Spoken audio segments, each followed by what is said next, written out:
to the family, friends, and relatives of the late Honorable Jakoyo Midiwo, our leaders who are here present. I want to also take this opportunity to share my grief with everyone. It is very hard indeed, really, to add the words, the late, just before the name Honorable Jakoyo. But we must accept it, that it has come, and it is a journey that all of us are walking.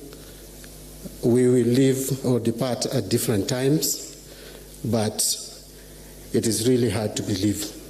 But let me just say a few things regarding Honorable Jakoyo. On behalf of the National Assembly and members of the National Assembly, a number of them are present here. Could I kindly ask those of us from the National Assembly just to rise, both present and former. Yeah, asanteni sana. I just want to say three things. Number one, among the members of the current National Assembly, that is the 12th Parliament, I would say that apart from Millie Odhiambo, I served longer with Jakoyo Midiwo in the National Assembly. All that has been said about Jakoyo is correct and accurate. Jakoyo was someone in the National Assembly, and I remember between 2008 and 2013, we were in a grand coalition government, and that was the most difficult parliament that I've ever come across in terms of agreement. And I remember one time when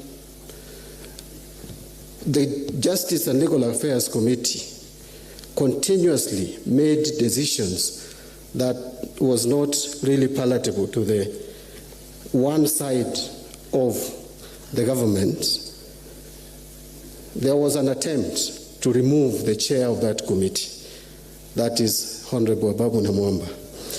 And because of Jakoyo's wit in politics, he was a strategist. That is one thing that I think many people have not said about Jakoyo.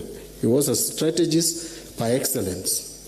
So what Jakoyo did was look at the procedures, and he quickly replaced Isaac Ruto with John Mbadi and replaced Sophia Noor with Rachel Shebesh.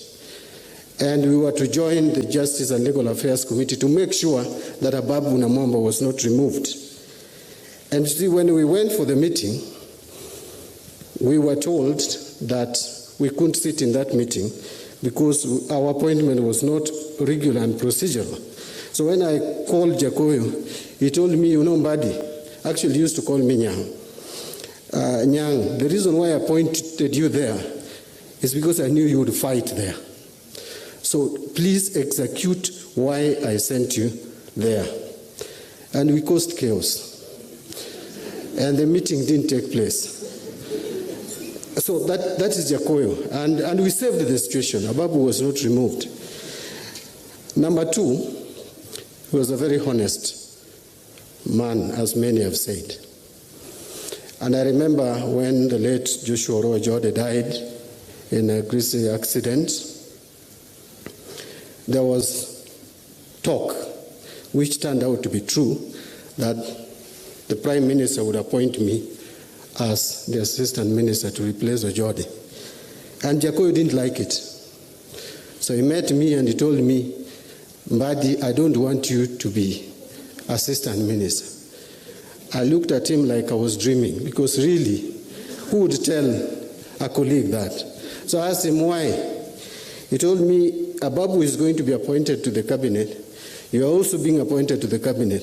Who is remaining with me in the backbench? I need you in the backbench. Tulikosana kidogo. I told him, you are only interested in who is making backbench vibrant, but not my personal growth.